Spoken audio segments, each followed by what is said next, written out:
இங்க வேற யாரையும் இல்லையா? ஃப்ளைட் உடைஞ்சதால நான் மட்டும்தான் உயிரோட இருக்கேனா? நல்ல வேளை நான் 11A சீட் புக் பண்ணது நல்லதா போச்சு. பரவாயில்ல, உடம்புல சின்ன சின்ன காயங்கள் தான். ரொம்பவும் குளிருது. பெரிய போராட்டத்திற்கு பிறகு நெருப்பு வந்திருக்கு. சின்ன வயசுல மேன் விஸ் வைல்ட் மாதிரி ஷோஸ் பார்த்தது வீணா போகல. குடிகார பசங்களா, சரக்கு அடிச்சிங்கன்னா பாட்டில் உடைக்காதீங்கடா, கால் குத்துது. பாவம் விலங்குகள். என்னை இந்த மழை ரொம்பவும் படுத்துகிறது. நான் எப்ப வீட்டுக்கு போவேனே தெரியலையே.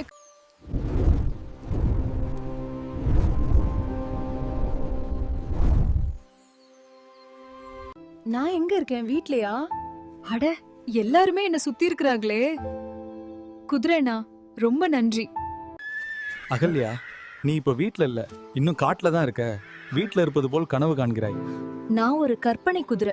நண்பர்களே, அகல்யா போலதான் நீங்கள் வாழ்க்கை என்னும் காட்டினில் கனவுகளோடும் கற்பனையோடும் வாழ்ந்து கொண்டிருக்கிறீர்கள். நீங்கள் உங்களுடைய கவலைகளையும் கற்பனைகளையும் தகர்த்தெறிந்து நம்பிக்கையுடன் முயற்சி செய்யுங்கள்.